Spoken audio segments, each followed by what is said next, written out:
अपने long range land attack cruise missile देने वाला है ग्रीस को। ग्रीस की और तुर्की की आपस में बहुत लगती है, जो इंडियन मिसाइल दाग देगा तुर्की पर, और बड़े स्ट्रॉन्ग मिसाइल है। इस चीज का खदशा तुर्की ने जाहिर किया है। मगर यह खबर अब सामने आ रही है कि तुर्की का कट्टर दुश्मन ग्रीस जल्द ही भारत से किलर मिसाइल खरीदने वाला है। देखा जाए तो इंडिया की फॉरेन पॉलिसी इस दफा जो है हमें बहुत ज्यादा एग्रेसिव नजर आ रही है, जो कि खुद को भी डिफेंड करना जानते हो। इसके साथ साथ जो कंट्रीज पाकिस्तान के साथ कनेक्टेड है उनको जी इंडिया काउंटर करने के मूड में नजर आ रहा है। ये अचानक भारत गेम में कैसे कूद गया? अभी तक तो तुर्की कह रहा था ना कि बांग्लादेश में जाके डिफेंस कॉरिडोर बनाएंगे, पाकिस्तान की मदद करेंगे, पाकिस्तान में अपने ट्रूप्स लगाएंगे, वहां पे ड्रोन बेचेंगे, ऐसा वैसा। अब जब भारत कूदा है तो तुर्की का गला सूख गया। और हैरानी की बात तो यह है कि इस खबर का दावा भी खुद तुर्की के अखबारों ने किया है। अब भारत के लिए फॉरेन पॉलिसी जो है वो इतना ज्यादा, बहुत ज्यादा जो है वो आगे निकल चुकी है, फ्रंट फुट पर है।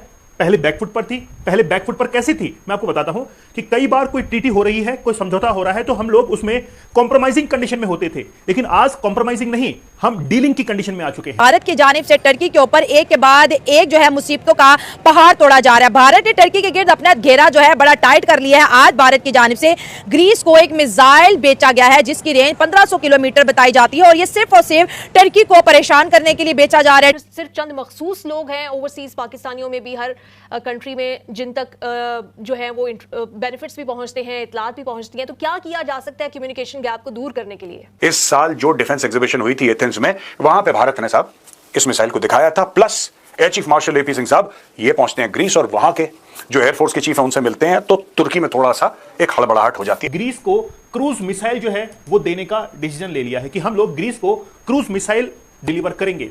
अब जैसे ही क्रूज मिसाइल ग्रीस के पास में पहुंचेगी तो फिर नाराज कौन होगा? अमेरिका। बिल्कुल हो सकता है यूएसए जो है वो इस चीज को लेकर नाराज हो सकता है, और इसीलिए हमने इसको अनऑफिशियल रखा है। जय हिंद दोस्तों, तुर्की का कट्टर दुश्मन ग्रीस भारत से लॉन्ग रेंज क्रूज मिसाइल खरीदने जा रहा है, और इस मिसाइल की क्षमता 1500 किलोमीटर बताई जा रही है, और यह बहुत ही घातक हाइपरसोनिक मिसाइल है।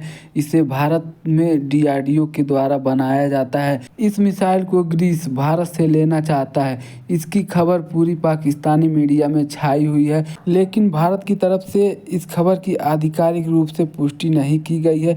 लेकिन इस खबर से पूरी पाकिस्तानी मीडिया और तुर्की परेशान दिख रहा है, जिस पर पाकिस्तानी मीडिया ये भी कह रहा है कि भारत तुर्की को चारों तरफ से घेरने पे लगा हुआ है और भारत तुर्की के ऊपर किस तरह का कहर ढा रहा है।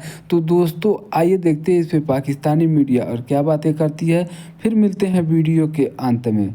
इंडिया का ये कहना है कि बहुत हमने तुर्की की मदद कर ली, हमने हर महाज पर तुर्की की मदद की। जब वहां पर जलजला आया, अर्थक्वेक आया, तो सबसे पहला भारत ही वो देश था जिसने तुर्की को मदद पहुंचाई। लेकिन तुर्की ने हमेशा कहा कि हमारे लिए मुस्लिम उम्मा पहले, रिलीजन फर्स्ट और ह्यूमैनिटी सबसे आखिर में, यानी ह्यूमैनिटी लास्ट है उनके लिए। तो अब हम भी अपने देश को मद्देनजर रखते हुए वही काम करेंगे जो हमारे देश के लिए सूटेबल होंगे। तो अब आप क्या कहेंगे सर, इस मुश्किल की घड़ी में आपको क्या लगता है कि पाकिस्तान किसका साथ देगा? देखें जी, पाकिस्तान को सबसे पहले तो एज ए मुस्लिम जौन सा है वो टर्की का ही साथ देना चाहिए। और जो हालात और वाक़यात इंडिया ने इस्लामी ममालिक में ख़ास तौर पे पाकिस्तान में किए, लेकिन हमारा अलमिया सिर्फ यही है कि हम एज ए मुस्लिम इकट्ठे नहीं होते। अब देखें कि अगर वो अफ़गानिस्तान को यूज़ करता है तो हम भी जाके उनसे सलाम दुआ कर लेते हैं, हम तो उनसे ना लड़ते तो नहीं ना हैं, लेकिन लड़े ना आप किसी भी। इंडिया की बात हो रही है ना, बात तो इंडिया की हो रही है, तो मिसाइल लड़ने से नहीं, मिसाइल अपने अच्छे पैदा करें। उसके लिए ये नहीं कि आपने कह दिया मैं टर्की का साथ दे दूंगा, साथ तो मेरे साथ जौन सा रोड क्रॉस करते वाला भी दे देगा, लेकिन है प्रैक्टिकली क्या है बात अगर वो। और दूसरा है कि मीडिया इतना स्ट्रॉन्ग है इंडिया का, वो पहले पूरी हाइप क्रिएट करता है, बताता है कि मैं ये करने जा रहा हूँ। मुझे बताएं कि कभी भी डिफेंस का मामला इतना ओपनली करता है। और अगर ये दावा नहीं किया कि तुर्की की रिपोर्ट्स आ रही हैं? देखिए, तुर्की ने भी तो कहीं किया है ना, कहीं से तो रिपोर्ट आई होगी ना उसके पास। ये उसे अगर इंडिया ने थ्रेट दिया या उसे महसूस हुआ है, कुछ उसके इंटेलिजेंस तो है ना। तो अगर इतने इंटेलिजेंस स्ट्रॉन्ग हैं तो फिर तो एज ए मुस्लिम दोनों ममालिक को इकट्ठे होके तो फर्स्ट इनको अटैक करना चाहिए।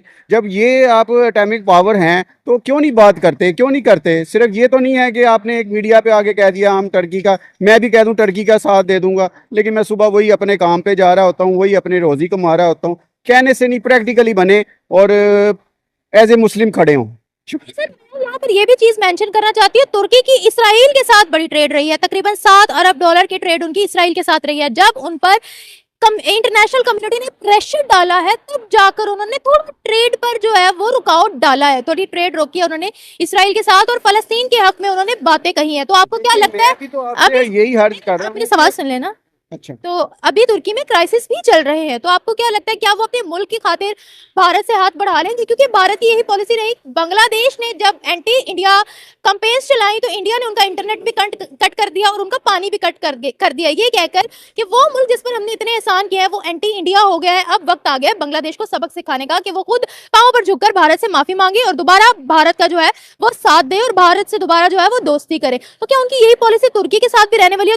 तुर्की अपने मुल्क की सूरत हाल देखते हुए इंडिया से हाथ बढ़ा लेगा? तुर्की ने जंग के वक्त पाकिस्तान की मदद की, पाकिस्तान को ड्रोन्स भी दिए हैं। हाँ। और बाकी इंडिया का आपको पता ही है, वो जो पाकिस्तान के साथ देता है उसका दुश्मन है, उसने तुर्की का बाइकाट किया है। हाँ। और वो जो उसके ममालिक हैं, दुश्मन ग्रीस हो गया, साइप्रस हो गया, उनको हथियार दे रहा है हाँ। कि वो हमला करें तुर्की के ऊपर। बट मुझे नहीं ख्याल कि तुर्की को इससे कोई फर्क पड़ने वाला है। इंडिया अपने जो भी चैलेंज चल सकता है, कोई मसला नहीं है। इंडिया को टर्की पे इतना गुस्सा है कि आज उसने, जैसे आपने ग्रीस की बात की, ग्रीस को एक मिसाइल दिया जिसकी रेंज 1500 किलोमीटर है और कह रहे हैं कि अगर ग्रीस ये टर्की पे चला देगा तो टर्की का जो S-400 है वो उसकी बैटरी जो है डिस्ट्रॉय हो जाएगी, वो सिस्टम खत्म हो जाएगा और हम जो है पूरे यूरोप के साथ रिलेशनशिप बनाएंगे लेकिन टर्की को हम माइनस करेंगे। एक तरफ इंडिया पाकिस्तान को माइनस कर रहा है अपनी फॉरेन पॉलिसीज में और दूसरा गुस्सा टर्की के ऊपर निकाल रहा है कि एक तो ये पाकिस्तान का स्टैंड लेता है और दूसरा कश्मीर का स्टैंड लेता है।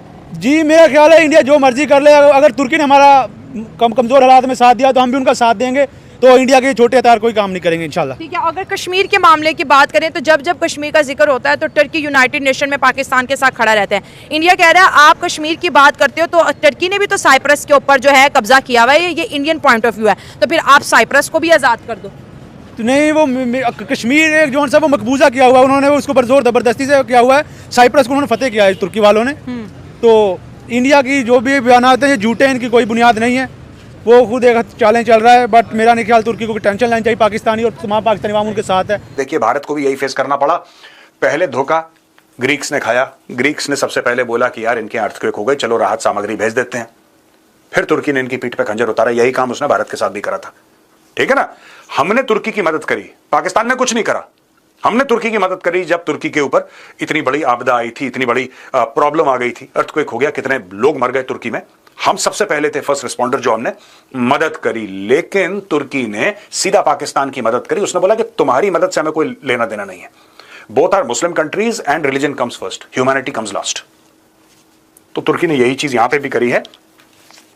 अब दोस्तों, यहां पे अगर हम देखें जून 2025 की बात करें, यानी कि पिछले महीने की, आप ये देखेंगे maritime spatial plan dispute, Greece protests Turkey's draft MSP submitted to UNESCO, Turkey claims Greek plan undermines its zone. तो ये सारा मामला, ये जितने भी आइलैंड्स हैं ना दोस्तों यहां पे, ये और खासतौर से एमिया करदाक आइलैंड, ये है, this is the bone of contention जो इनके पीछे। अब यहां पे तेल भी है तो यहां पे डिगिंग भी होगी, कौन करेगा, कौन रिसोर्सेज लेगा। अब यहां पे कुछ आइलैंड्स हैं वहां पे कोई नहीं रहता, राइट, अनइनहेबिटेड है, लेकिन फिर भी स्ट्रेटेजिकली इंपॉर्टेंट है और जमीन का टुकड़ा आज की तारीख में कौन छोड़ता है, तो ये इन दोनों के बीच में झगड़े का कारण है। फटे में जो है टांग डालना, वो किसकी आदत है? वो टर्की की आदत है। टर्की बार बार आकर कश्मीर के मुद्दे को ये कहता है कि ये इंटरनेशनल लेवल का मुद्दा है, जबकि हम लोग ये कहते हैं कि डोमेस्टिक लेवल पर हम लोग सुलझा लेंगे, इसमें टर्की का कोई भी इंटरप्शन नहीं चाहिए। लेकिन टर्की बार बार आकर कश्मीर के मुद्दे पर पाकिस्तान के फेवर में बोलता है। हमने भी स्टेप उठाया और जबरदस्त स्टेप उठाया। अब इंडिया उन कंट्रीज को सपोर्ट कर रहा है जो टर्की के अगेंस्ट है। वो कह रहे हैं जो टर्की के खिलाफ है हम उसके दोस्त हैं और इसी तरह टर्की को परेशान करेंगे। देखिए, ये जो ना, ये इसी बात का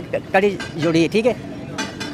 इस वॉर के दौरान जो ना टर्की पाकिस्तान से खड़ा रहा था, ठीक है। पाकिस्तान की उन्होंने बिल्कुल मुकम्मल तौर पर पाकिस्तान की मदद किया, ठीक है। ये चीज़ जो है ना, अब इंडिया को ये चीज़ बर्दाश्त नहीं हुआ, ठीक है। अब वो कह रहे हैं कि टर्की ने भी हम पे हमला किया पाकिस्तान के साथ। जी, इंडिया ये समझता है कि जिन्होंने भी जो है ना इस वॉर के दौरान पाकिस्तान की मदद किया है और पाकिस्तान के साथ खड़े रहे, वो आया कि हमारे ऊपर हमला कर दिया है, ठीक है। उनका जो फॉरेन पॉलिसी वो अब इस तरह के बना हुआ है। जय हिंद दोस्तों, जैसा कि आप लोगों ने वीडियो में देखा, भारत ने अभी ग्रीस को मिसाइल बेची नहीं है, लेकिन पूरी पाकिस्तानी मीडिया में केवल यही चर्चाएं चल रही हैं और पूरा पाकिस्तानी मीडिया हैरान और परेशान नज़र आ रहा है कि भारत तुर्की को चारों तरफ से घेरने वाला है और भारत के इस हाइपरसोनिक मिसाइल से तुर्की से ज़्यादा पाकिस्तान को डर लग रहा है, क्योंकि भारत डिफेंस सेक्टर में इतना तेज़ी से विकास कर रहा है कि वो हर चीज़ भारत में ही बनाना चाहता है और इसके लिए पूरी दुनिया से लोग उसे खरीदने के लिए राज़ी भी हैं, क्योंकि भारत की मिसाइलें काफ़ी पावरफुल भी होती हैं और इन पे पूरी दुनिया विश्वास भी कर रही है। तो दोस्तों, वीडियो अच्छी लगी हो तो शेयर एंड सब्सक्राइब जरूर करें।